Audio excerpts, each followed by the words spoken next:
यीशु मसीह के नाम में आप सबको जय मसीह की। आए हम निकालेंगे भजन संहिता किताब 16 अध्याय उसका 5 और 6 पद। यहाँ इस प्रकार से लिखा है।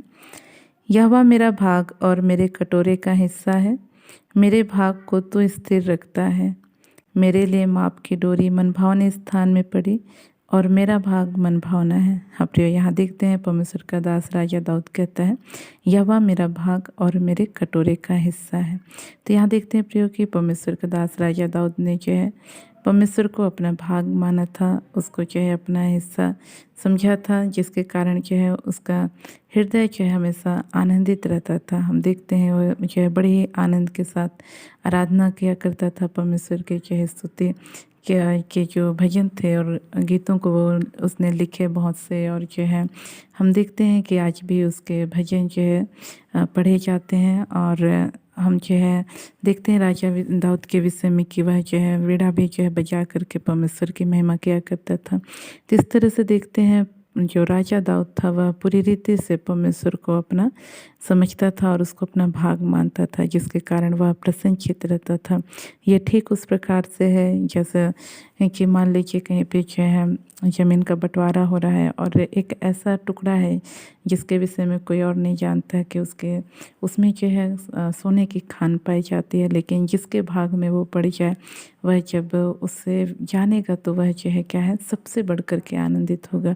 तो उसी तरह से आज हमारे जीवन में चाहे जो है संसार की कितनों भी जो है धन संपत्ति बढ़ जाए, चाहे जो है हम कितनों भी जो है ऊंचाइयों में पहुंच जाए, लेकिन यदि हमारे जीवन में परमेश्वर नहीं है तो हमारा जीवन जो है बेचैनी और घबराहट में बीतेगा। लेकिन यदि हमारे पास कुछ भी ना हो फिर भी यदि परमेश्वर हमारे हिस्से में है, परमेश्वर हमारे भाग में है, तो हम जो है सदैव आनंदित और मग्न रहेंगे और वह हमारी हर एक कमी घटी को पूरा करेगा, वह हमारी हर एक आवश्यकताओं को पूरा करेगा। हम देखते हैं परमेश्वर का वचन कहता है यहोवा को अपने सुख का मूल जान और वह तेरे मनोरथों को पूरा करेगा।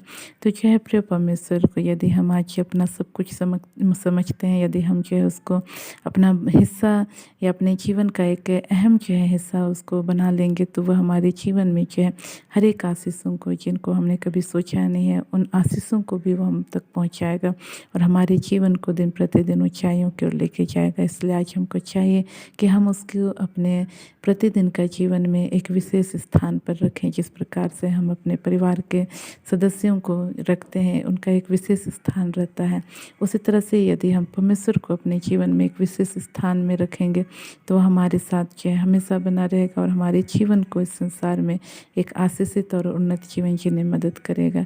इन वचनों के द्वारा परमेश्वर हम सबको आशीष दे। हम अपनी आंखों को बंद करेंगे, छोटा सा प्रार्थना करेंगे।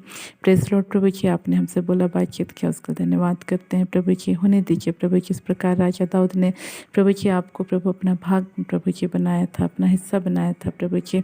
होने दे पिता, उसी तरह से हम भी प्रभु जी आपको अपने जीवन का एक अहम हिस्सा समझने पाए, अहम भाग समझने पाए पिता, और आपको अपने जीवन में एक स्थान दे करके रखने पाए प्रभु जी। अपने जीवन में आपको प्रथम स्थान देते हुए प्रभु जी आपके पीछे संपूर्ण हृदय से हम चल सकें, ऐसा अनुग्रह कीजिए पिता। विशेषकर मैं प्रार्थना करती हूँ तमाम भाई बहनों के लिए जिनका जीवन प्रभु जी आज तुझसे दूर पाया जाता है प्रभु जी, और वे व्याकुलता में जीवन जीते हैं प्रभु जी, दुख और दर्द में जीवन जीते हैं प्रभु। ऐसों की सहायता करके वे आपको प्रभु अपना भाग बनाने पाए पिता, अपने जीवन का प्रभु जी एक अहम हिस्सा बनाने पाए, आपको जो समय देना चाहिए वो देने पाए और एक आशीषित जीवन का वे आनंद ले सके, ऐसा अनुग्रह कर प्रभु जी। इस वक्त प्रार्थना करते हैं इस भाई के लिए प्रभु जी, इसके शरीर में प्रभु जी नाना प्रकार के पिता परमेश्वर हाँ प्रभु जी वो प्रभु रोग पाए जाते हैं, कई प्रकार के रोग इनके शरीर में पाए जाते हैं, एक नहीं प्रभु जी लेकिन लगभग प्रभु 5 प्रकार का रोग प्रभु इनके शरीर में पाया जाता है प्रभु। तो इसकी सुधि ले प्रभु, और इसी वक्त प्रभु जी इन तमाम रोगों को लाने वाले अंधकार की ताकतें